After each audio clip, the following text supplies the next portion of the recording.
Good evening. I'm coming to you early.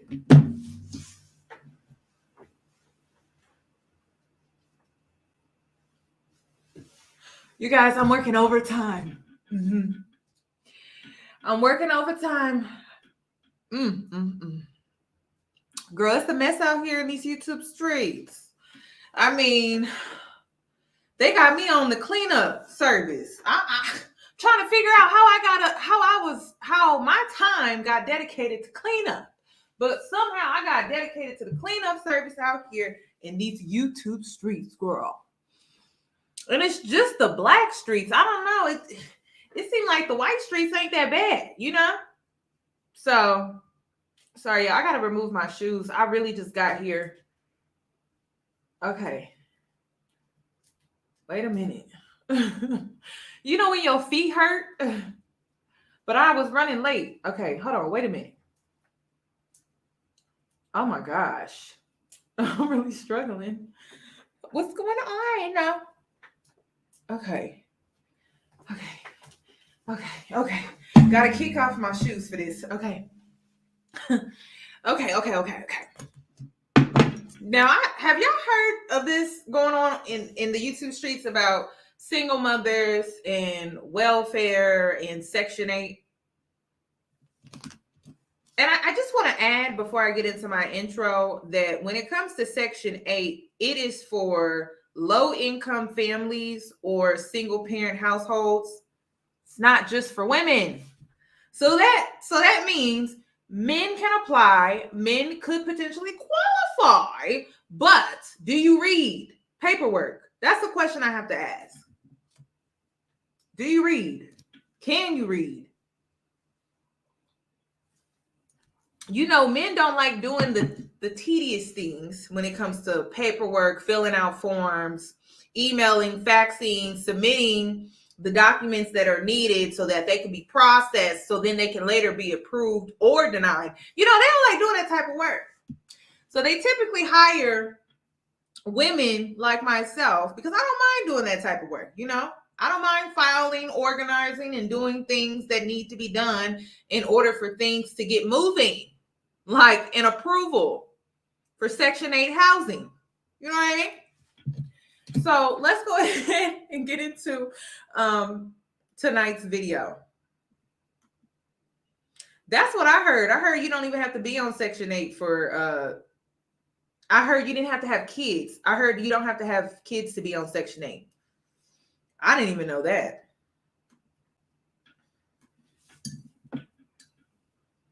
Hey boos, in this video, I give commentary based on my opinion. Nothing is to be taken as factual. We are just here to have conversation. We don't expose and we don't sip tea on this channel. I'm giving you real talk straight, no chaser. Let's see if you can handle it.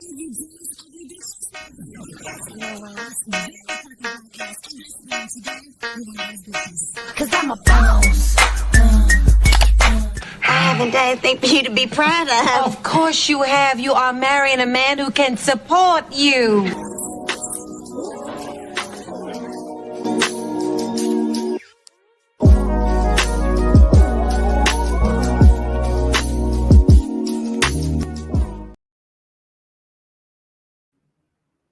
Okay. Just give me 1 second, you guys. I just realized that some of the copyright here has been no. Some of the content that I had set aside for tonight's topic has been blocked. And I need to see what part. Lord. Yeah, what part? Oof, and I need to figure this out, girl, because they saying it can't be seen anywhere if I was to post it or play it.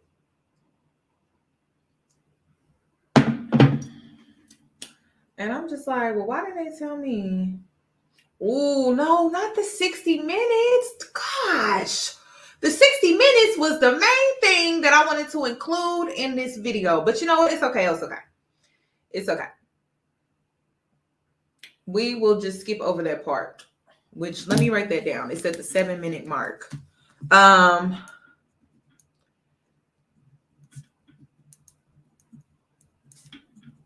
the reason why this is so important, you guys, is because I tell you guys all the time, especially when it comes to Black people, okay? Our trauma has us so blind that we cannot see what's going on currently. And Black men are so deep in the past that they don't even know what's going on in present time, which is why I don't want them to lead me. Because they haven't done any type of healing, no nothing. They still on single mothers and welfare. Just stay tuned. We're going to break all of this down. Thank you guys for the super chats. I really do appreciate it. And thank you. Also, to anyone out here that is utilizing government assistance, okay? Because I've utilized income restriction, what else was the other thing that I was able to get? Food stamps. When it came to me going full time, when I lost my job, I was on food stamps for a short period of time, and I was on unemployment for a short period of time. Now, was it a way of living? Was it a way of life? No, because I was broke and I didn't have a job. Money was not coming in like that. But I definitely took advantage of these government assistance programs that they were able to offer me as a single woman with no children, which when you're a single woman with no children, they don't really offer you much. They don't really offer you much assistance. Like I couldn't get assistance for college. I couldn't get assistance for my living situation outside of income restriction. And then I couldn't get any help with utilities or anything like that. I didn't qualify for any of the utility programs or anything like that. In order for me to get that type of assistance, I needed to pop out a baby. And y'all know I just refused to do that. So that was out of the question. But I definitely took advantage of food stamps, and I did take advantage of the income restriction. And like I said in my video yesterday, Black people are very unaware of the income restriction housing that they do have in your city. Okay. So if you are a college student, see if you qualify for income restriction apartments, housing. Look into it. Don't be afraid to use your government assistance because it can definitely help you get ahead. I don't know why Black people are, and I have to say Black people, why we feel like we too good to get assistance when we pay for the assistance with our tax dollars. I don't get that. Now, is it a way to live? No, but it's a way to help you get by while you're going through a difficult time. So I just want to make sure that you guys are aware there's nothing to be ashamed about, embarrassed about, or you feel like you too good to get some help. Like I can't stand it when I see Black people like that. I'm like, we pay our tax dollars towards these programs, assisted living programs, any of these government assistance. We pay our own hard money into these programs. So if you need it, utilize it. That's what it's for. Okay. Oh yeah, people judging you. Girl, I didn't care. Gotta do what you gotta do. I did not care. So I just want to let you know that Yoni is in support. Okay. So if you need it, go get the help. Who cares? Shoot. Because when I was getting my assistance, all I saw were white people. Just being honest. And I'm like, dang, they try to make it seem like we're the only ones that use this type of assistance. But when I went on down to the local office, I didn't see nothing but white people, a lot of white college students too. If you're a college student, try to apply for food stamps. I know you're tired of eating cereal and ramen noodles. I'm just saying. So don't allow people to try to guilt trip you out of receiving some type of help or assistance. Like it is what it is.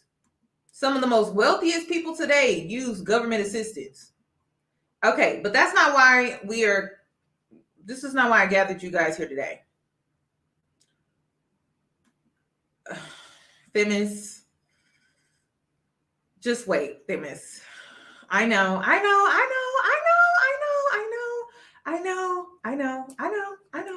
That's why I had to do this video, because I'm like, this man don't even know what he's talking about. So let me pull up my slideshow. I can't play the 60-minute special, so I'm a little upset about that, but I still gathered, thank God, enough information to still prove my point when it comes to my opinion regarding this whole single mothers and Section 8 housing.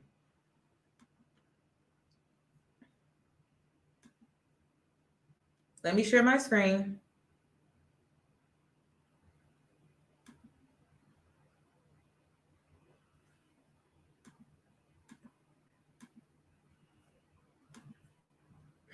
Why is it not allowing me? Oh, wait, because I didn't even put it up on the screen. Okay. Is it? No. Yeah. So the topic of today is single mothers are doomed.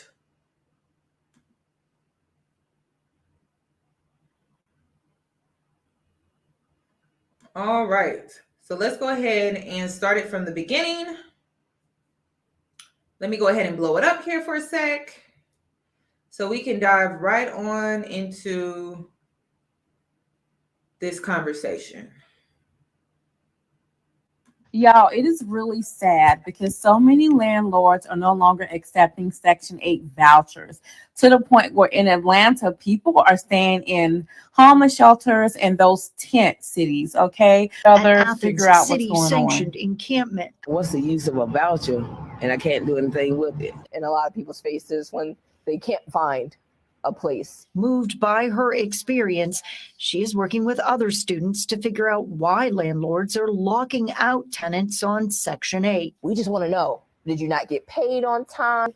Was the relationship with the tenant bad? In Cobb County, the Housing Authority says in the past 2 years, the number of landlords actively participating in their program has dropped 20%. What would you say is at stake if we don't figure this out? You're going to see a huge increase in homelessness, women, children. Our most vulnerable populations will be suffering. Ladies, it's over. Having a baby and getting Section 8, or having a baby, getting food stamps, having a baby and getting a check is now over. The single mother epidemic is finally about to be over. The government has been your husband for way too long. Now it's time for you to go get therapy, fix your little attitude, fix your life, and go get your own husband. And I'm not making fun of anybody.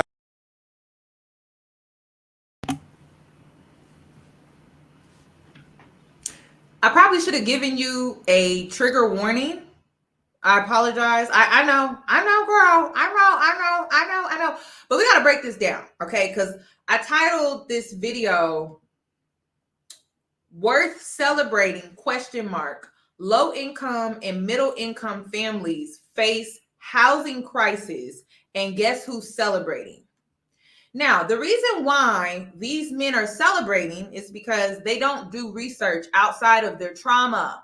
They barely do research when it comes to their trauma, but they don't look beyond their trauma. They are blinded, y'all. They cannot see beyond their trauma, okay? Because when it comes to this situation, it's not just single moms that are going to be affected. We're all going to be affected. And so I wanted to break this down for you today. This is why I tell you guys, please stop listening to what these men are saying, because they don't know what they're talking about. They are going to lead you to a dead-end ditch that is on fire, okay? Now, this is what is truly happening when it comes to the housing crisis, because it's a housing crisis and it's affecting low-income families, middle class, and upper middle class families. So I'm going to break down how this is affecting all of us, or how it will affect all of us. There is a wealth transfer that is taking place, and the wealth gap is expanding. So of course, the rich are getting richer and the poor are getting poorer. And then on top of all of that, middle class is now being moved down to lower class. So they are removing middle class completely. You're either going to be rich or you're going to be poor. There's no more middle class. So I decided to go ahead and spend my time breaking this down. They are getting rid of middle class completely, y'all. And you should be concerned. Why? Because it should not be, if two people are educated, they have college degrees, they can't even be a first-time buyer. So I have some examples here today. This man is so traumatized by his toxic environment of him seeing a subgroup of single moms, Black moms on welfare in Section 8, finessing the system, probably in the 80s, 90s. I'm not sure how old this man is, but he's living so far in the past, he really thinks that this situation is just going to affect single moms, and that's it. It's going to affect the elderly. It's going to affect the disabled. It's going to affect the lower income families that have men living in them. Is it that Black men make what, $40,000 annually? That's low income. It may be average, but it's low. So where are you guys going to be placed? So in my mind, when it comes to these properties that a lot of these Section 8 vouchers, they were being accepted, that's where all middle class people are about to be moving to. Look around. All you see are luxury this, luxury that, luxury apartment here, luxury apartment there. And then these rent prices are increasing. For a 2-bedroom, it's about $2,000 plus. You'll be lucky to find a 2-bedroom apartment for less than $2,000. So this man is so fixated on his trauma, because I'm not going to dismiss his experience with single moms and Section 8 and welfare. We'll let him have that. But that's not what's being taken place today. Right now, in 2023, that's not what's happening today. There is a housing crisis. So let's get into it. But let this man speak, tell his side of things, let him give his opinion, and then I'm going to bring you the facts, okay? Because, again, when you listen to these men, I'm telling you, they're going to lead you to a dead end, and it's going to be on fire. And then you can't turn back. So that's what they're doing. But let's continue. Because like I said, these men don't do no type of research. Going through anything. I'm not making fun of anybody not being able to find somewhere to stay. But the bottom line is this: we all are adults. And the biggest problem in our community, the Black community, is single motherhood. And why is single motherhood an epidemic? It's simple. The government keeps incentivizing you and paying you money in order to be single mothers. And now they're pulling a rug from up under your feet. And I love that because, like I said before, we are adults. If you want to run around having fathers, babies, don't know who the daddy is, oh, well, you're going to have to figure your own life out. If I want to go out here and do something irresponsible as a grown man, I got to pay, keyword pay, for my decisions. And for too long, you ladies have been able to just run around like little children, just having babies left and right. And here comes the government paying your bills, giving you Section 8, giving you food stamps, giving you a check. But all of that is over. You now are going to have to live with your decisions. And I use the term live loosely because some of y'all are living on the street. And I'm not making fun of it, but I need you to understand. You think you can live your whole life living off the government or either having a baby so you can live off the government, and you think this is going to happen forever? You are a grown woman. And yes, I know there are men who are on Section 8 also, and I'm speaking to them too. But the number one reason why I'm here is to help end the single mother epidemic. You ever wanted to know why I do these videos, why I coach women, why I do what I do, is specifically to end the single mother epidemic. That is the number one thing that is hurting our people. And my job is to help end fatherlessness. So all of you ladies who've been enjoying getting incentivized by the government, getting paid to be single mothers, it is over. You got to figure something out, get you 2 jobs, go take your little child to your mama's house or go move with your mama. You ladies are adults, just like we men are. But what about the children? What about the children? Are they adults? So now children have to suffer because you want single moms to pay? They must pay today. Y'all, like, where's the humanity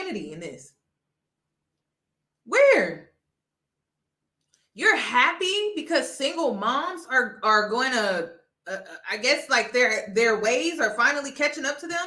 But what about all the people that this is going to affect?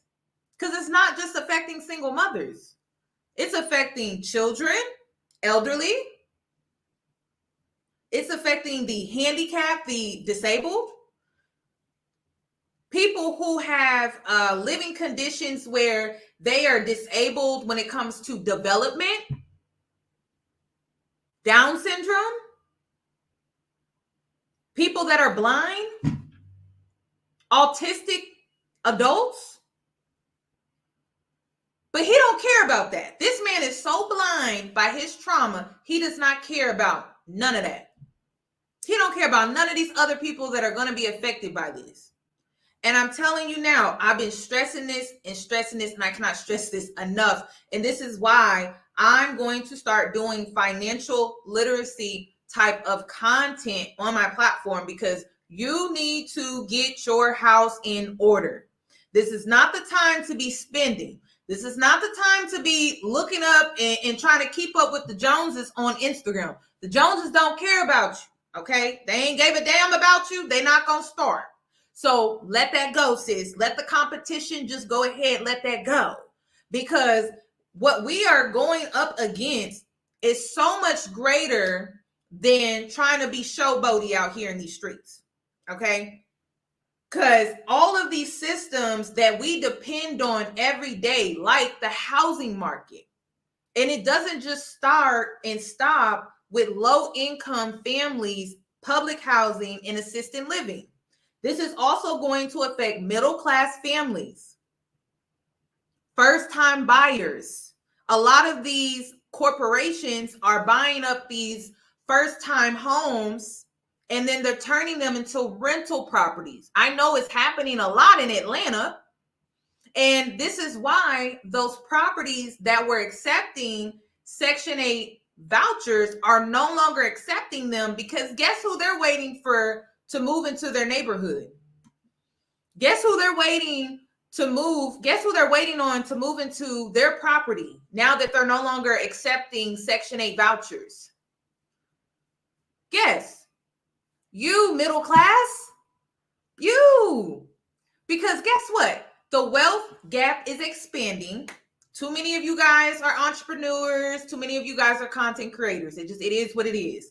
And so they had to expand and create this bigger gap when it comes to wealth. So what did the rich do? What are the rich doing? They're going out here, they're buying up all the corporate America is going out here, these corporate businesses and things like that. These household names are going out here, buying up all of these first-time homes, okay? First, one single family home, right? And they're turning them into rental properties so that you will never have the opportunity to own a home.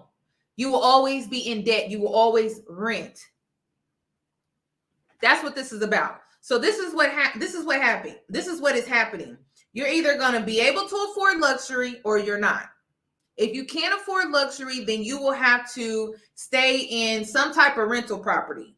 So you are trying to be maybe like a first-time buyer. You may not be able to get approved for a first-time buyer home because they keep buying them all up. And then they're able to outbid you because they have the cash, they have the liquidation to put down a large sum for a down payment on a first-time home.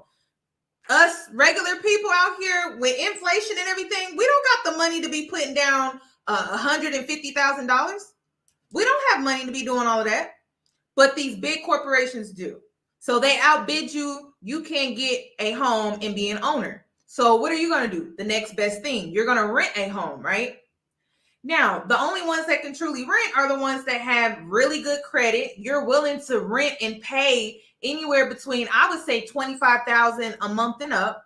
If you can't afford $25,000 a month and up, you're probably going to be living, again, in one of these Section 8 housing properties where they're no longer accepting vouchers. Now, the people that were living Section 8, assisted living, and things like that, it's like you guys are being moved to the street. You guys are being moved to homeless shelters. So again, What is he celebrating? This is what I call pure ignorance. Ignorance. Living in the past, being delusional, being so traumatized to the point where you cannot even see what's going on in front of you. Not even understanding that when it comes to situations like this, all of us are going to be affected. So again, what are we celebrating? What are we celebrating? What happened to the American dream? We can't even own our own homes, but we're celebrating this? No foresight. So when I say I don't want them leading me, oh my gosh. They cannot see, y'all. They have no foresight. None whatsoever. And he coaches women. Who he coaching? Who in their right mind would listen to this man? But let's continue. Y'all want to be equal? Y'all want to be independent? Y'all want to leave marriages and y'all want to be single? Have at it. Have at it. Because you no longer are going to be able to depend on the government. And this is what's crazy. The government isn't taking away Section 8. We landlords are no longer accepting Section 8. So it's not really the government that's taking away your little baby money. It's the landlords that are making a conscious decision to not let Section 8 people live out in nice neighborhoods where hardworking families, I know you probably never heard of the word family, which means a husband, wife, and children. Husband, wife, and children. Husband. Say the word husband. We're no longer incentivizing you to have more fatherless babies. No, you got to get it out the mud just like the rest of us. You know why this is important? Because there are millions of young women out here who don't have children yet that are slowly getting talked into, hey, all you have to do is have a child and you can get Section 8. Not anymore. So those millions of young women who don't have children yet, it's important for you to see this. If you want to end up like these older women, out homeless, looking crazy with her little 2-3 kids, and she don't know who the father is, young women, get some therapy and find a husband. Get some therapy and find a husband. Get some therapy and find a husband in that order. Don't be like the rest of these women. Don't let these women trick you on the streets. See, in the hood, they used to say, you ain't going to trick me off the streets, which means you do something crazy and then you go to jail. Young women with no children, do not allow these miserable single mothers trick you on the streets with all this independent women stuff. Get you a man, let him fall in love with you, have a baby with him, break up with him, and next thing you know, you got all this money, you got this Section 8, you got all these benefits. Nope, it's a wrap. I am here to help the young women who have not already ruined their lives yet to actually focus on getting married and settling down and starting a family the right way. And I'm here to let y'all know that it's not just me that is sick of this single motherhood mess. The rest of the city is sick of it. Get you some therapy, find your man, get him to marry you, and do things the right way, or end up homeless, period. Stop having fatherless babies. Require marriage before you have a baby or face the consequences. You and your little fatherless baby are going to have to just get out here and figure it out just like everybody else. We ain't feeling sorry for you no more. Every American is feeling the bite of inflation. Groceries cost more. Gas costs more. Everything. Wait a minute, y'all. I can't play that. I can't play this. I can't play 60 Minutes. I'm sorry. But I will link 60 Minutes after this video. Okay. Because 60 Minutes really broke down what's actually happening. But I'll just skip past all of that. Hold on. Wait a minute.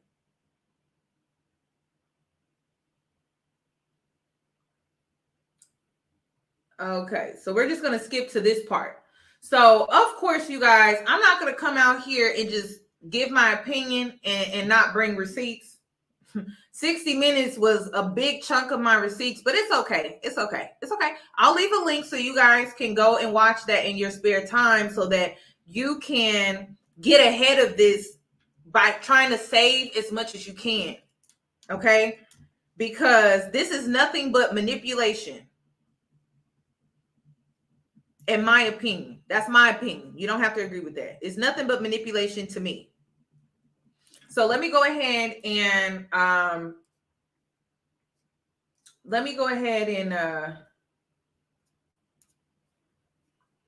play this video so you guys can understand where I'm coming from and why his video is just ignorant. Because like I said, this is going to affect all of us. And our lifestyles are about to truly change unless you're able to make more money or bring in more income. And I don't see how that's even possible if it's like people are applying for jobs, but nobody is hiring. So it's like, what are we supposed to do? So let me go ahead and just play this video. Tonight, I'm going to try to lay across this way because my leg's swelling so bad. They just kept raising it and raising it. And I felt like I was losing control of my life. Private equity is about the quick buck. Everything else be damned. Problem with the system now is greed. So urban, suburban, ex-urban, rural. Do we have a housing crisis in America? Yes. You didn't even hesitate there. No, I don't hesitate. Republican or Democrat, nobody wants affordable housing in their backyard. There's no life like being homeless.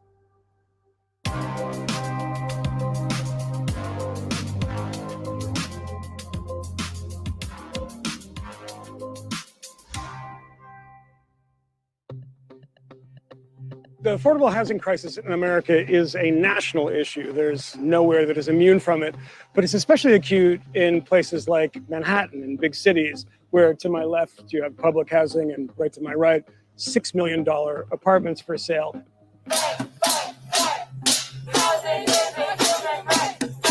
There might be disagreement on cause. There's certainly disagreement on solutions. But there's a unanimity of opinion that the United States is in the midst of a housing crisis. After 2 years of lockdowns and a faltering economy, an inflation rate creeping towards double digits, the cost of housing has exploded, with rent increasing 11% in 2021, and home prices a staggering 19% in a single year. This building is asking for a 28% rent increase. Shame! Shame! Shame! With the disappearance of regular stimulus checks and the federally mandated moratorium on evictions, for those on the margins of the American economy, the future looks grim. This building was established for moderate low-income housing. 28%. Nobody can get over that. My income isn't going up. Social Security and the pension, they don't raise 28%. New York has tried almost everything to alleviate this problem with limited success. Over the past 10 years, the plan has financed construction and preservation of more than 130,700 affordable units. This plan, over the next 10 years, will create opportunity for so many people who are currently being priced out of our city. In the past 10 years, the New York City Housing Authority has processed 25 million applications for the housing lottery in a city of 8 million residents. But as anyone who's ever bought a Powerball ticket can attest, lotteries are an insufficient solution to an existential problem. Chris Mayer is an economist and professor of real estate at Columbia Business School. He spent most of his adult life studying the thus far ineluctable problem of affordable housing. Market rates in New York City are never going to create a situation where affordable housing is going to be widely available. I mean, there's not a lot of land where you can build. Not a lot of land, but you can build a density. Globally, cities are much more dense than they are in New York. And there are many places. People don't want it, right? Well, they say they don't want it. Then not in my backyard. Why is it that you look over there and you see all these really tall buildings? Why shouldn't we be able to build up higher here and in many parts of the city? Yes, we need some infrastructure, and we should put money into effective and efficient public transportation, but we need to be able to build more units because housing will not become less expensive. If New York is an attractive place to live, housing will not become less expensive unless we build more of it. There's no way. Okay. So I'm going to stop him right there. So you guys, it just seems like as of lately, when it comes to these apartments being built, a lot of them are just luxury. But what happened to regular apartments that don't offer luxury so then we can get a decent price? So now it's almost like the only thing that they're offering are just luxury apartments. That's really the only thing that they're building right now. Then number two, thank you, MJ, for your super chat, because for first-time buyers, depending on your state, so you would have to look into this. If you are trying to become a first-time buyer, the housing market is trying to work with you for right now. Okay, it could change for right now. So now they're allowing you to only put 20% down as a first-time buyer for a down payment. So if you have been thinking about buying a home, you've been questioning whether or not you should buy a home, I'm going to tell you yes. And the reason being is because they really don't want us being homeowners anymore. They do not want us owning our own property. So right now they are. And I feel like the only reason why they're offering this 20% payment down for first-time buyers is because the housing market is declining because of inflation and all of these other things that are going on that are impacting the economy. This is why I would like for us to get off of this gender war topics, because they're not really beneficial to what's actually happening to us right now in the current moment. Those topics are just distracting us from what's actually taking place right now. But since he wanted to bring up this conversation, I decided to dive deep into this. And I'm telling you now that if you are thinking about being a first-time buyer, you should act on that immediately, because I'm not sure how long they're going to allow this 20% down payment for first-time buyers. So it's something to think about. Save, save, save, okay? Because they really don't want us to be homeowners anymore. They want us to rent. And I'm going to get into that. You're going to see it later. Yes, get your credit together.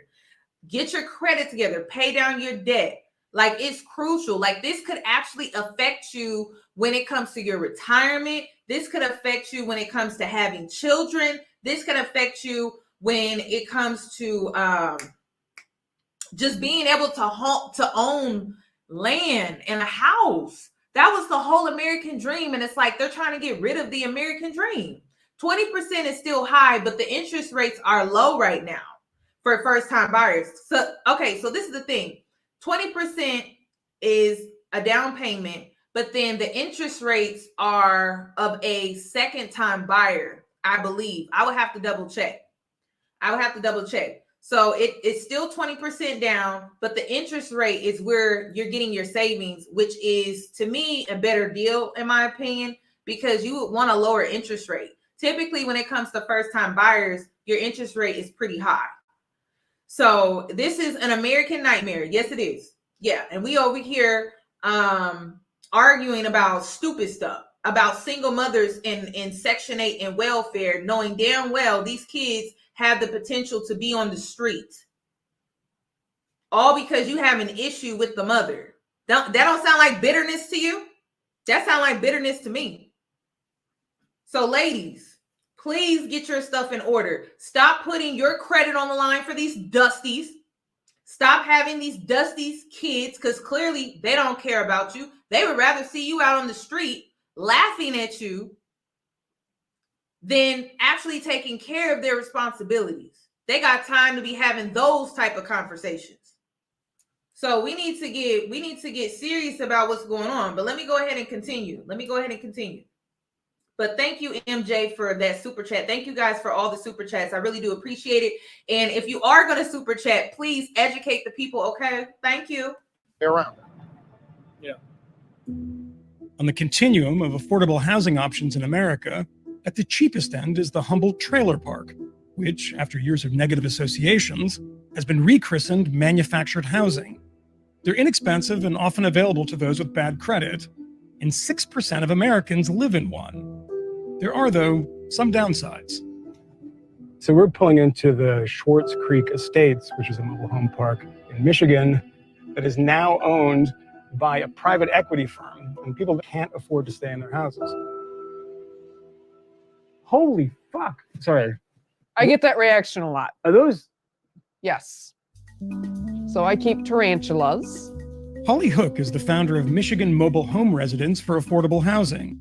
She makes her living selling young adult ebooks on Amazon. Her niche is apocalyptic novels. Give me an idea of what an apocalyptic book is. Usually it's a group of survivors trying to survive like a major disaster, like an asteroid impact or a nuclear blast. So this is comparatively not as bad. The situation you're in right now is not quite apocalyptic, right? It's not quite apocalyptic. It's pretty bad, but it's not that bad. While rents are increasing everywhere, what might sound like small increases in the manufactured housing sector, say $100, can be catastrophic for those on fixed incomes. And the necessary thing to remember with mobile homes is that if you own it, you still pay rent. That's because your mobile home isn't mobile. It's in a fixed position. And while you might own the structure on top of the land, someone else owns the land it sits on. 3 years ago, the Utah-based company Haven Park Capital bought Swartz Creek Estates where Holly lives. July of 2018, they came in and put notices on our door saying, hey, we're Haven Park Capital. We just bought your community. Okay. We bought your community. Yes. We are pleased to acquire your community is how they worded it. Because, of course, they were pleased. Yeah. Was anybody in the community pleased? No, because they immediately put on a 22% rent increase for the slab of dirt fee. Yeah. Which is a good way to put it. Yeah.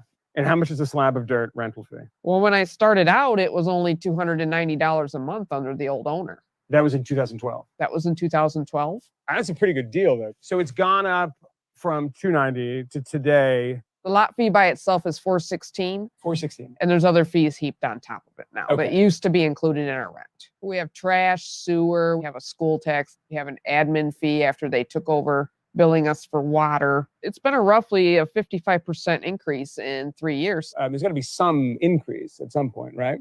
I mean, the rent has to go up. I mean, everything, the expense of everything goes up, inflation, et cetera. What do you think a reasonable rent would be, or a reasonable rent increase? 3% per year seems more reasonable. The previous owner, they did raise the rent a couple of times, but it was $10. And I think that happened once or twice in the 5 years before Haven Park came in. Haven Park responded to our inquiry about increasing rents with a statement, saying they were necessary because they enabled us to make key community upgrades, add amenities, and cover rising cost inflation. In the period covering Holly's rent increase, you guys, they're targeting certain cities. Okay. So like, remember Mr. Let Go, he was talking about how certain properties are not accepting vouchers in Atlanta. Well, they're targeting Atlanta. They're targeting Texas. They're targeting a lot of the southern states, Florida, Jackson, Florida. They're targeting all of the cities that we are migrating to, and they know that we're looking for housing.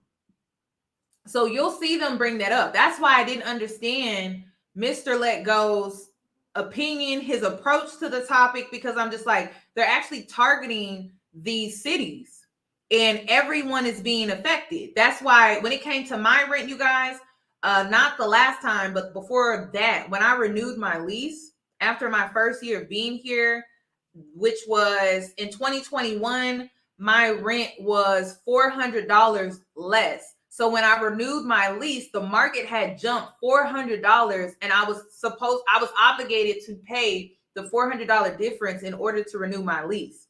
So my lease went up $400. Charlotte, I would have to see, like, they're going to talk about the cities that are currently being targeted, and it's a lot of the southern states right now because everyone is migrating to the south.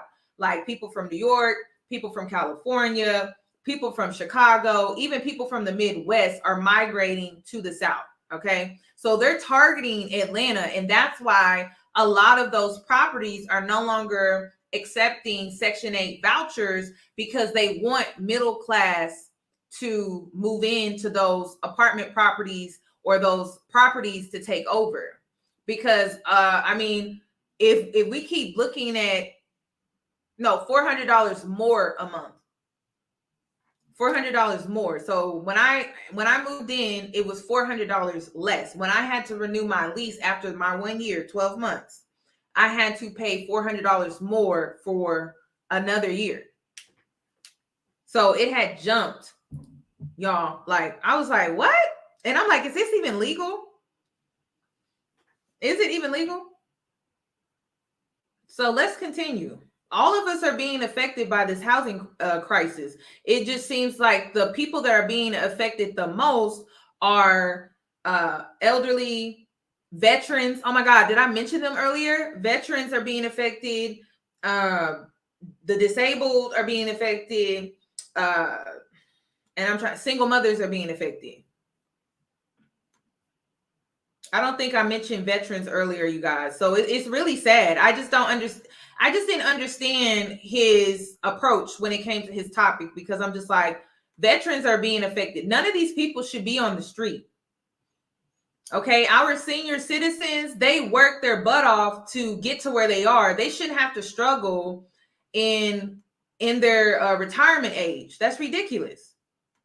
Then our veterans, they serve this country. They shouldn't have to be on the street. Like, this is ridiculous. Then even single mothers with children, they shouldn't be on the street. Children shouldn't have to suffer because of this housing crisis. And that's what I'm saying. Like, your trauma can blind you from reality. Increase. Haven Park told us that their operating costs at Swartz Creek increased 59%, driven largely by property tax increases, payroll increases, and insurance increases. Haven Park has been in the news for similar rent increases at other parks across the country. Haven Park Capital plan to raise the rent 69%. But recently announced a new policy. It would not increase lot rents more than $50 in a year. Who owns this park now? Haven Park. So this is a Haven Park Capital, or they call it something else now, right? Haven Park Bunnies and Fairies or something. It's something nicer. Yes, right? we'll go. Yes, I can't Haven remember Park. what it's Mhm. Haven Park Communities, but it used to be Yes. Haven Park Capital. Yes. Right. Okay. So what are the general complaints about Haven Park Capital in this community? The general complaints are they're always raising the rent, constantly raising the rent. There's excessive fees, administration fees, trash, sewage fees, pet fees, even when you own your home. Carol Johnson works as an organizer for MH Action, an activist group dedicated to building campaigns to protect the affordability and quality of manufactured housing communities and advance racial, economic, and gender justice. She's also a former mobile home owner whose last fixed address was a Missouri park managed by Impact Communities, one of the largest owners of manufactured housing parks in the country. I was actually renting the home and I was renting the land. After about 4 or 5 months, the management came to me and offered me a rent option program where I could start purchasing the home. So rent to own sort of thing, yeah. Since I've done so good with renting, she wanted to offer me to purchase the home. She said it would be a lot cheaper. And so I took her up on her offer. After about 9 months into purchasing my home, I received a letter saying that they're not going to renew my lot lease. And I thought, well, they're not going to renew my lot lease because they're going to start another lot lease. And so I asked them about that. And they said, no, you have 90 days to move. And I So left. how the hell does that work that you're starting to own the home and then you can't rent the ground that the home is on? I didn't know it at the time, how common it was. Yeah. Okay, now stick with me, okay? So I wasn't able to show you the 60-minute clip, but I highly advise that you watch that video because it would all tie in more strongly if I had that footage, but I don't have it. So it's okay. But the reason why I want you guys to pay close attention to this situation with this trailer park or the trailer park situation with people owning trailers, but they don't own the land is when it comes to these corporations buying up these homes in these regular neighborhoods, they don't want you to own it. So if they can easily kick her out and somehow she ends up homeless, what do you think that's going to happen to us who decide to start renting from these bigger corporations? At any point in time, they could probably kick us out. So that the stability of owning a home and being able to own the land and just the whole property of a home, right? With the yard, the white picket fence, you know, the American dream type thing. It's like, it's not something that we can, it's not sustainable. It's not true stability. It's like a falsehood. And to be honest, you guys, I'm gonna be real with you because Divine Chakras, she's not lying. Like this entire housing system to me, it has been corrupt for a while. I just didn't like how it was truly set up. Like the American dream is to basically get a loan through the bank and be in debt to this bank for 40 years, you know? But at the same time, I don't like how they're kind of backing us in a corner and they're not really giving us that many options when it comes to having and owning our own property if we would like that.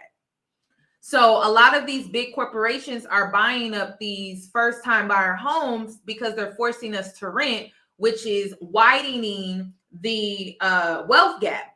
So the rich can stay rich, and now they're removing middle class completely. I just don't feel like that's fair, you know? And that's why I'm talking about this, because it's like, well, where do us middle class people go? To those Section 8 properties? Because that's where we're headed, y'all. So this is crazy. And then to my college students, I don't even know what to tell you anymore. I don't know what to it's like, if I was to tell you something, I would be giving you falseness. And I don't like that. I don't like that at all. Johnson says her lot lease was terminated, and she was subsequently evicted. The court went in favor of Impact Community because on my lease, it said that I can end my lease or they can end my lease. And he went with Impact Community. He went in favor of them. Not having the $5,000 it would cost to move her home, it was repossessed by the mortgage company. So what they did was technically legal. If the court rubber stamped it, they're saying it's legal. And so that's the laws that need to be changed to make that illegal for them to do that. So where did you go after that? I've been living in a hotel with my family since then. And so I am considered homeless. I would never want anyone to go through what I'm going through. It's nothing. There's a personal. There's no life like being homeless. One insider told me that a flurry of negative news stories has made the manufactured housing industry press shy, and our attempts to get people on the record seems to prove that.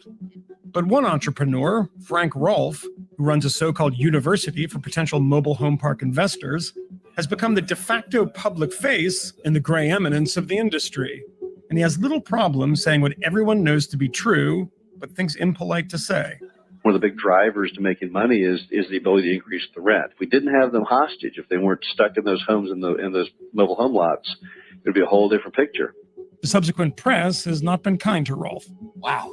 Usually when someone is that contemptuous of poor people, they're immediately visited by the ghost of Christmas future. I asked Rolfe about these comments. This is Frank. Frank, this is Michael Moynihan from Vice. How are you?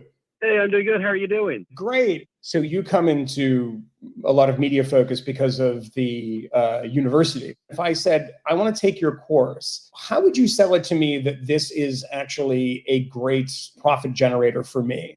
You know, we don't sell people on investing. What we do is we educate them, if they are going to invest, how to do it properly. The main attraction is people are betting on the fact that the lot rents will continue to go up probably for years to come. I've talked to some people who say we were happy, maybe slightly dissatisfied with our previous owner, but when these big guys come in and they jack up the rent 30%, there have been, new charges for water that they didn't have to pay for before. It doesn't matter what the item is. No one likes paying higher prices. Typically, 10% of the park is using more water with higher water charge than the entire lot rent. I've seen water charges as high as $500, $600 a month. They have no sense of conservation at all. The cost of water has gone up a lot. That, to me, does not seem in any way unjustified. I mean, almost every single park we've bought, we've literally brought the park back to life. And to make it worth doing, you have to raise the rent. Do you really want to refer to people who are living in your parks as hostages? Well, when I give a class, it's 30 hours. That soundbite is a few seconds of 30 hours. I don't understand how it could be contextually any different if you say, if we didn't have them hostage, if they weren't stuck in the homes in the mobile home laws.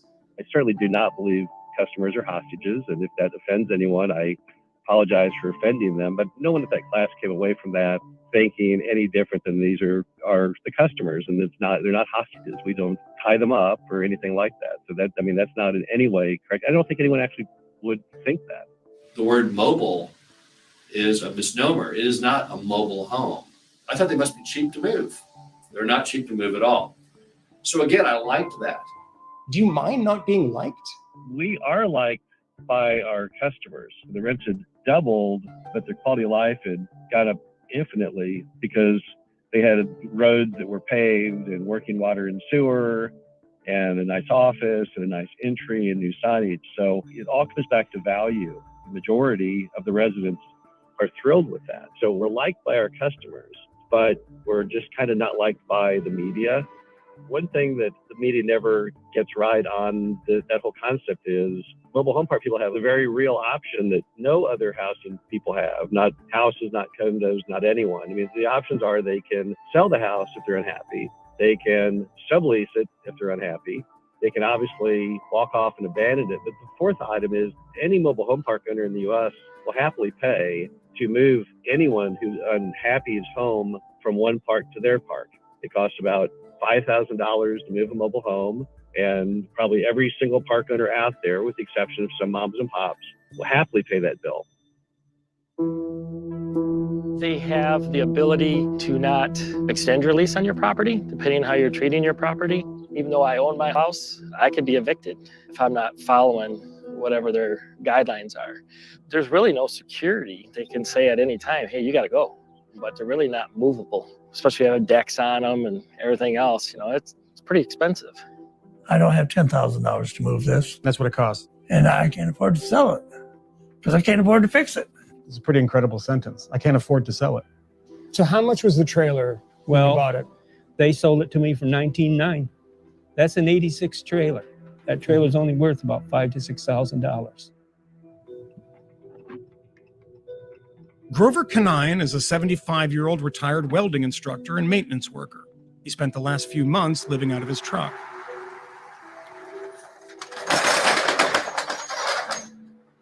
Every time I come here, I see this and it hurts.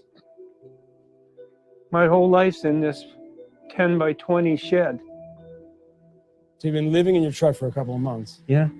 Which is better than living in the trailer. Yes, to me it is. The trailer that I was in was full of black mold. The furnace would come on, it was like I was strangling, I couldn't breathe. And the more I investigated it, the more I found out what was wrong with the trailer. Who owned the park when you bought the trailer? The group that owned it is called Impact. They don't take care of anything. Most of these trailers are 10, 15 years old or older. They buy them from someplace down south. And that's the company? Yep. Impact? Yes. So they sold you that trailer, the piece of shit. Piece of shit. Yeah. Contractually, is it their problem? Like when you sign up to live there, do they have any obligations? At the time I bought the trailer, they told me it was okay. You didn't have an inspection? No, because I moved in the wintertime, and they told me the trailer's fine, there's nothing wrong with it. Neither Impact nor the park manager has responded to our request for comment. Two of Canine's neighbors said they saw the mold in Grover's home, and that they too had similar problems because of recent flooding. But one of Grover's neighbors said Impact had made improvements, including fixing some of the park's roads and a bus stop. Well, Michigan Mobile Home Residents for Affordable Housing is, first of all, an informational website about Haven Park. We found out that Bellwether Enterprise, who's a subsidiary of Enterprise Community Partners, the big nonprofit housing company, they were actually financing Haven Park's buy-up of our communities. And so far as we know, they still... Tangled web we weave. Yes. So they're a nonprofit. Yeah, big affordable housing nonprofit, from what I understand. They're an affordable housing nonprofit. Affordable and nonprofit are the two key phrases there that are funding a large finance capital group to buy homes and raise rent. Yes. If I'm following that right, that seems something illogical about that, but it's... I believe it's quite illogical too. Illogical, but typical. A well-intentioned government program requiring Fannie and Freddie to better serve families in the manufacturing home market, a contribution to mitigating the housing crisis, is taken advantage of by those who, while doing nothing illegal, are already cash flush and using the low-interest loans to acquire more parks faster. Residents like this hook who are left with an impossible choice: abandon the home they own with nowhere to go, with literally nowhere else to take their home, or pay rent, or try to pay rent they can't afford. Holly's agitating attracted the notice of Senate Housing Committee Chair Sherrod Brown, who invited her to testify. Both Fannie Mae and Enterprise claim they advance affordable housing, but when they finance predatory investors like Haven Park, they destroy it. Neither Fannie Mae or Bellwether responded to our request for comment. Enterprise Community Partners told Vice News in a statement that the business of manufactured housing requires both policy and capital solutions to protect residents and make sure that speculative developers don't buy up those homes. How is Fannie and Freddie involved in your business? They have been the bedrock to many of these older properties being brought back to life. And as a result of them doing that, people have the confidence to go in and buy mobile home parks with them financing them. So is it fair to say that the government is subsidizing some of these purchases? It's a regular loan, but the industry has such a poor stereotype that many lenders won't make loans on mobile home parks. So Fannie, Freddie bridge that gap. Let me just put it in simple terms. Like, you're a guy that has money coming in, taking money from poor people. And, it doesn't matter as long as the economy is going south. The need for affordable housing grows exponentially, regardless of politicians or really anything. Single family homes in California are $1,000 a square foot. That's not affordable. And so home prices just don't make any sense. And as a result, people get stuck. They can't buy stick-built homes. Apartment rents are insane. That's what fuels the demand for affordable housing. So you think there are bits of legislation, on a state level that you think would be beneficial? You have to define what beneficial is. You're not going to be able to hold back the force of the market when it comes to rents. I mean, you can try rent control, but it hasn't stuck almost anywhere in 100 years. And due to the ever-increasing demand for houses and apartments, all rents have been frozen to prevent profiteering. During World War II, the federal government introduced wage and price controls and large-scale rent control. The instinct of a lot of people is rent control. So in the trailer parks where you have people who own the structure on top of it, I think rent control is a pretty reasonable solution given that situation. So it is a targeted rent control, right? That would be if you own something that is on top of somebody else's land, they cannot just basically torture you to death. Yes. Because you'd be forced to move out and you can't take that with you. Exactly. That problem is one of the examples of ways that low-income people in this country get taken advantage of. That to me is a great place where you'd sort of say rent control really works. What about writ large? I mean, in the country as a whole, is rent control a viable solution outside of that very one specific example of trailer parks? The downside of rent control is it reduces people's willingness to build stuff. The trade-off you have to make is, how do I figure out ways to keep people from being ripped off?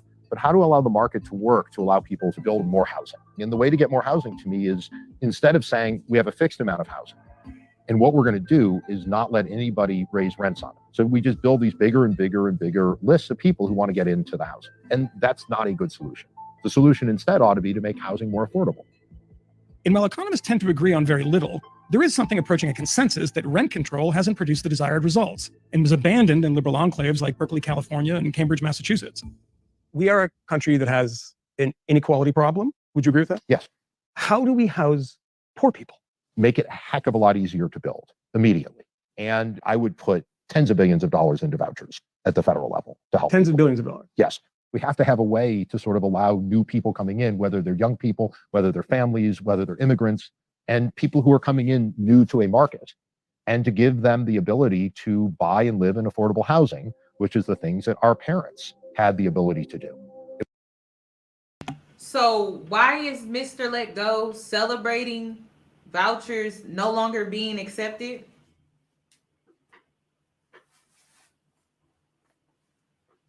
Does he not understand how this is going to affect all of us?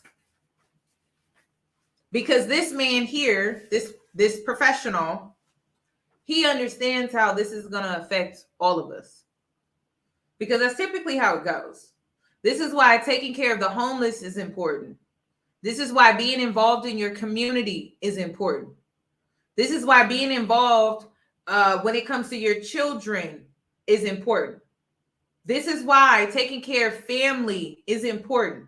This is why having a strong family unit is important. Because if you don't have that, everything else is going to fall. Like, it's so much deeper than what we see. And it's scary to be led by some of these men because they don't see the bigger picture. They, like I said, they're blinded by their trauma. They can't see beyond their trauma. So him celebrating that is also him celebrating his own demise. And I hope he knows that, because this can affect all of us. This can affect the economy, gas prices, food prices are already high. All of these industries could easily be affected, all due to the housing market. All that has to happen is one industry crashing and all hell is going to break loose. So we need to come together. The last thing we need is to celebrate someone else's demise and then think it's not going to affect us all. That's just dumb. It's ridiculous. If we want societies that people can afford, we have to build them. Here you might expect something approximating a conclusion, wherein I condemn villainous landlords and defend virtuous tenants, followed by a pretty simple fix for a housing crisis that has eluded local and state governments for centuries, but that I've solved in 30 minutes. These stories are never so simple. The virtue and villainy never evenly distributed. Stories are often complicated by bad personal and economic decisions, worsened by a broken system, compounded by landlords motivated by a bottom line. But perhaps this too is wildly oversimplified. Short of the government taking over the housing market and somehow solving the problem of stagnant wages, the landlords and mortgage brokers servicing low-income clients are necessary and will always be motivated by profit. But therein is not where the housing crisis lies. If anything, as Christopher Mayer suggests, we need more housing, which means more mortgages and landlords, and we need higher wages and better jobs. And then we've fixed it. Easy, right? Right here's where Sadie and I stay. How do you get out of this situation? I'm hoping for a miracle. You don't see any obvious way out of this No, right now. I've thought about suicide. I've thought about it, to be honest with you.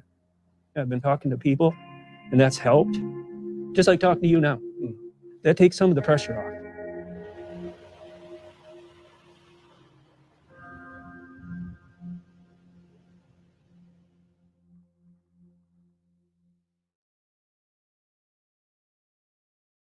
I'm Michael Learmonth, editor-in-chief of Vice News. Too often, traditional news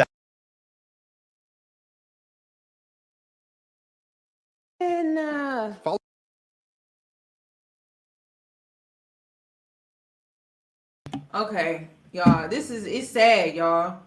It's really sad. Like, it's not funny at all. I don't see anything to celebrate. Do you? I don't see anything worth celebrating in this video at all. Now, I'm about to move on to a service person, someone that worked in the Navy, how she's trying to be a first-time home buyer, and she's in Charlotte, and she can't, like, she is, her bid is not being accepted. I believe that was the situation. I got to refresh my memory, so I'm just going to go ahead and play the next part of this. But it's like everyone is being affected. Like, service, to me, I don't feel like if you serve this country, you should struggle with being successful after serving. I just feel like you should be able to receive certain privileges that the average American does not receive. So this shouldn't be like, if I saw you on a bid for a first-time home, you should come first. You know what I mean? Like that, I just don't understand that. So let me go ahead and play this one next, because service people are struggling with being a homeowner, and that should not be. That the whole purpose, they were sold the American dream to serve. So if anybody should be getting a house first, it should be them. But how are they being outbid? Let's take a look. reporters are on the ground, fearlessly covering the human stories that shape our world. You and millions of others can continue to read, watch, and listen to Vice News for free. But we hope you'll consider making a one-time or ongoing contribution of any size at vice.com/contribute. Every contribution, no matter how big or small, helps support the journalism Vice News brings to you every day. Thank you. Living room here. For Tony Carr, the dance had become all too familiar. See a house, I love his kitchen. fall in love, make an offer. I was like, oh my God, this is the one. I want this one. And then my offer was declined. the Navy veteran was pre-approved with a loan, hoping to move to Gwinnett County, Georgia, to be closer to her mother. How many offers did you put down? 30. She was offering full asking price, if not more, but kept losing out to all cash offers. And while Tony doesn't know who the buyers were, the Atlanta area is one of the hottest markets for large financial firms, often backed by private equity, that buy up and rent out single-family homes. They're very aggressive. Their offers come in all cash. They come in sight unseen. So as soon as the house hits the market, you got an offer from them. Okay. And they're ready to close within a few days. Atlanta real estate agent Erlene Holder says more than half her office's listings are going to investment companies. The companies typically use computer algorithms to identify desirable property so they can bid quickly. One of them is Invitation Homes, which owns more than 12,000 single-family houses in the Atlanta area, and nationwide, more than 81,000. The company points to the country's current rental housing shortage and says it provides choice and flexibility to the growing segment of Americans across all generations who are opting to rent instead of own. 3 other large firms own more than 100,000 homes combined. One of them just announced a $5 billion fund to buy more. The pandemic has really accelerated this business. Ryan December has been following this housing trend for years. He says for buyers, there are few legal options when they're competing with investors with deep pockets. People start to think, well, what if I want to sell to one of them? What if what if an investor pays the highest price for my house when it's time to sell? And people don't, when they get to thinking about it, they don't want to restrict their market. So there's about 25 to 35% of the houses in this neighborhood are owned by Wall Street landlords. It's why in places like this suburb outside Nashville, investors can build up huge inventory, says Tennessee State University professor Ken Shilton. This is private equity coming in and mining equity out of communities and sending it back to people who are already wealthy. Is this the American dream? No. After 30 offers, Tony Carr finally closed on a house by going farther away from where she'd hoped to be. Everybody can't just walk in the door with $250,000 cash to buy a house. So my dream house, I can't have because I don't have $250,000 cash. She may not, but big investment firms have billions. Gabe Gutierrez, NBC News, Gwinnett County, Georgia. Thanks for watching our YouTube channel. Follow today's top stories and breaking news. Okay, so next up is I wanted to also talk about families that are currently being affected by this as well. So I think I covered everyone, elderly. 60 Minutes was going to touch a little bit more on, I believe, the disabled when it comes to the housing crisis. But because I couldn't play the 60-minute special, we're just going to have to keep running with the different ones that I chose after that. So I believe I did the elderly, veterans, and now first-time families. You guys, first-time families are being affected. So let's go ahead and take a look to see how they are being affected when it comes to this housing crisis. Call her is one happy baby girl. There we go. Her mom and dad, Angela and Jonathan Patterson, moved to Orlando from Miami in July of 2021. Come to mommy. Looking for more space to make sure their baby would have room to crawl, walk, and grow. I want to push yourself backwards. Only a little bit. Can't reach the floor yet. But they quickly learned, despite being college educated and having good jobs, finding a home in Central Florida wouldn't be as easy as they thought. We're like, okay, let's try and get this going before she's born. And it didn't work out money-wise, savings-wise. Houses on the market were not really what I wanted. I was trying not to be too picky, but buying a house is an investment. And I didn't want to go into just buying it because just to have it, just to say, okay, we own a home. So the Pattersons took a step back and extended their lease at this apartment complex in Apopka, giving them more time to look and save money, or so they hoped. But then they were hit with rising rent costs. So it went up about $400 for us, and that was a shock. We were given notice that it was going to go up, but the notice doesn't change the fact that I'm still working the same job. How difficult is it to try to save when you're dealing with rising costs of rent? To be honest, it's been rough. What we wound up doing was just turning on an automatic withdrawal type of thing. If we don't see it, it's going into our savings, but it's still hard. Angela says when they first moved to Apopka in 2021, their rent for this 2-bedroom, 2-bathroom apartment was about $1,600, including electricity and water. This year, they said it went up to about $2,000, and that new price does not include utilities. Knowing this was just too much for their wallets, Angela's husband suggested they take a chance and try to negotiate with their property manager. I went to her and I said, look, I actually changed my job this year. We had the baby. We don't have any family up here. We really don't have anywhere to go. Is there anything you can do to help? Are you getting any new amenities? Is anything changing? Are they adding anything to the complex? That was a big part of my husband's reason for us to negotiate, because nothing was changing. To the Pattersons' surprise, their property manager agreed to lower their base rent to a price they could somewhat afford. If they hadn't, Angela says they would have moved back to Miami to live with family. Angela says even with the negotiated price, it's still expensive. What have you all had to cut back on, if anything, because of the rising costs? I would say kind of going out on Sundays. We're huge football fans, so Saturdays or Sundays going out to just spend some time outside of the house. Is it almost check to check, sort of? Almost. Yeah, almost. So grocery shopping, gotta like, what do we buy here? What do we buy there? Data from the Schimberg Center for Housing Studies at the University of Florida shows in Orlando, out of every 100 rental units, only 24 are affordable, meaning they cost 30% or less of a person's income. The data also shows while there are enough apartments in Central Florida, the amount landlords charge for them can often make those homes unattainable for most people. And despite the construction we see happening, Schimberg data shows not enough affordable rentals are in development. In fact, Florida is on track to lose more than 66,000 affordable rentals in the next 20 years. Fighting to reverse that trend are people like Sheena Roll. She heads the advocacy group Florida Rising. They are fighting for families like the Pattersons who are getting priced out of paradise. People are resilient, people are responsible, and so people aren't being pushed out of housing because they simply didn't pay their rent. Rent is becoming unpayable. And unfortunately, Orange County and Central Florida, and increasingly the whole state, is becoming unaffordable. Roll says out of the decade she's been working for housing justice, this is the worst it's been. You guys, I'm reading some of y'all's comments in the chat box. Listen, I gotta be honest with you. Men don't like it when you publicly speak about your financial struggles. They don't like that because it reflects how they're not providing financially as a man.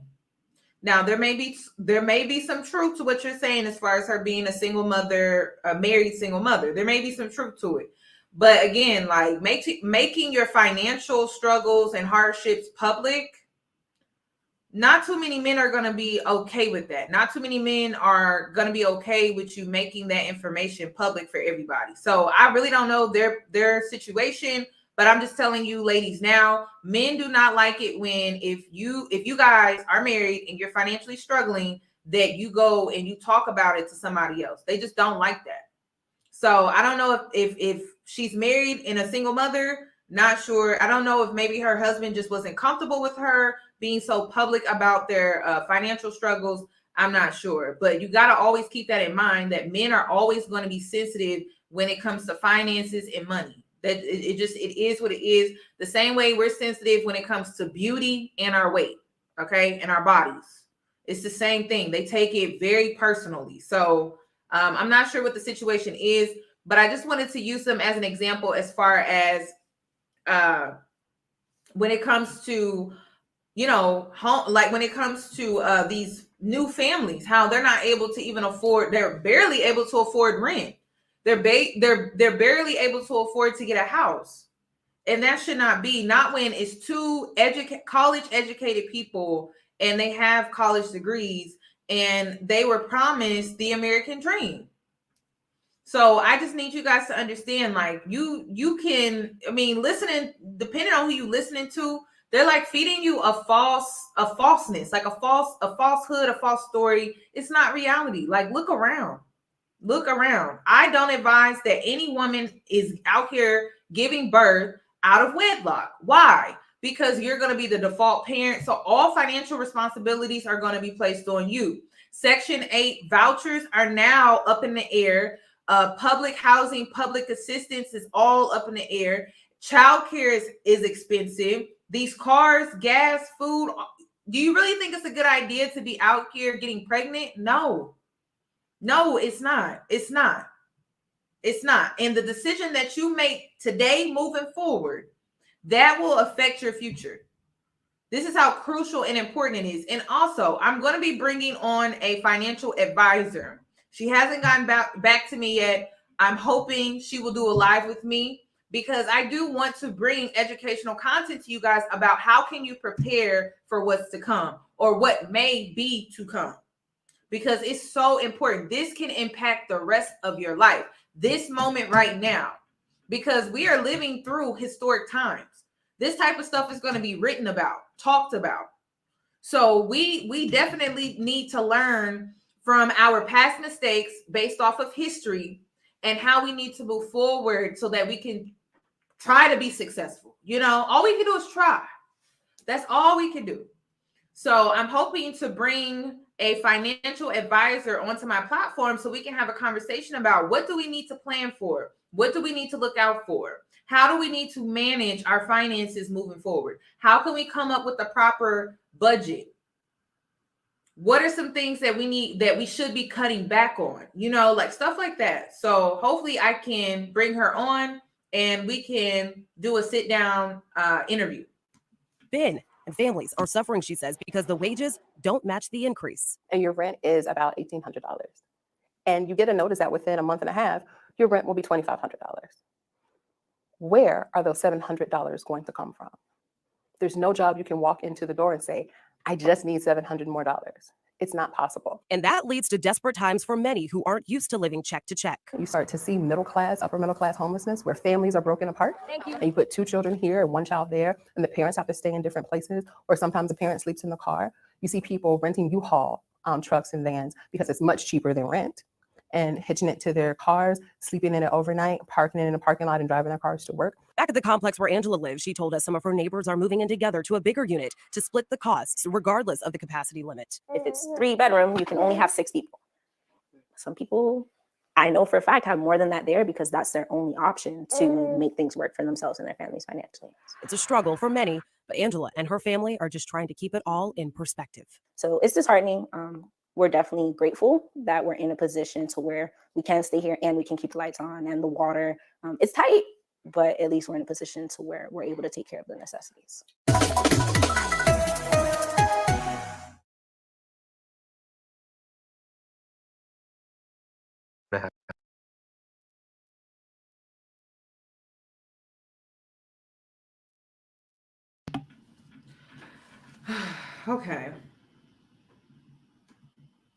Okay, you guys. So that's pretty much all that I have for tonight's video. I just needed to get this video out to you guys so that you can be truly and accurately informed. Scarcity mind, like again, just like the psychologist that was in my video and live that I did regarding Toya and Stephanie, the Brazilian feminist, that interview live reaction. Fear. That is exactly what Mr. Let Go was trying to instill in you, which is a manipulation tactic to gain control. Okay, the last thing that you need to be in is a scarcity mindset. You need to have an abundant mindset. But while having this abundant mindset, you also need to pull back on how much you're spending, okay? Just to plan. Set aside it could be $5, y'all. Just $5. Now, if you follow my spiritual tier, okay, because a lot of y'all been asking me questions about how I'm losing weight and stuff like that. I told you that I did a cord cutting when it comes to my trauma and food, okay? But there's also other videos that I have on there about how you can manifest quick cash for emergencies. I have a video on my spiritual tier for that. How you can, a lot of us have financial literacy cords, energetic cords that have been tied to us and passed down from our parents and our grandparents. You may need to do a cord cutting for that if you're interested in that type of stuff, okay? So I do have some content on my spiritual tier. If you're interested into that, I'm not forcing that onto anyone. It's only if you're into that type of stuff and you feel comfortable doing it. Personally, it works for me. I just did a food cutting ceremony and it's working for me. So if you see me losing weight, that is what I did. So I'm being energetically supported because I was cutting ties and cutting cords with trauma. Okay. It's cord cutting. It's cord cutting. Cord cutting. Cord cutting. If you would like for me to at least create like a video introduction about what it is and my experience, I can do that for you. But if you're wanting to know how to do it, it's on my spiritual tier, the instructions and all of that. It's just private. It's pushed back behind a wall because I don't have time to explain to people what I'm doing. I really don't, are questioning what I'm doing. I just don't have time for that. So if you are interested, it's on my spiritual tier. But if you would like for me to do like an introduction to what it is, I can definitely help you with that. Some of my members have been very successful with the fast cash. And then also I have a video on how to manifest wealth, okay, which starts with your credit. Okay, starts with your credit, girl. That's where it starts. But it's on Patreon, okay? So if you want me to do an introduction video, I can definitely do that for you. And if you're interested in getting access to that content today, it's on my Patreon spiritual tier, $7, okay? And when it comes to being on my spiritual tier, you can subscribe and unsubscribe, okay? I do not care. I'm not one of those people where it's like, you got to stay subscribed. No, get the information, unsubscribe. It's really that simple. So that's all that I have regarding this video, you guys. Please give this video a thumbs up and share it. Please share it, okay? Because the last thing we need is scarcity being spread among us, okay? Because when it comes to these systems crashing, which there is a big possibility that a lot of these systems are going to crash. The housing market, the banking system, the transportation system, the food system. A lot of these systems truly have the ability to crash. And to be honest, you guys, I'm not 100% against it because the way that a lot of these systems were built, how they were structured, we're just on faulty grounds to begin with. Okay. So, but this is my thing. What I don't want is people reacting and then they're going out here rioting. They're going out here increasing crime, robbery, and stuff like that. We don't need people to freak out. We need people to stay calm. We need people to plan. We need people to think with a clear mind and to stay grounded. That's what we need. And we need people out here that are sane, level-headed, that are not blinded by their trauma, to actually encourage the rest of the collective to remain calm, because it's so important. Okay, so that's all that I have regarding this video. Like I said, please give this video a thumbs up, and I will see you guys in my next video. I'm going to be talking about single fatherless homes in the US. That's my next video. Okay, I thought I should give my opinion. So see you guys later. Bye.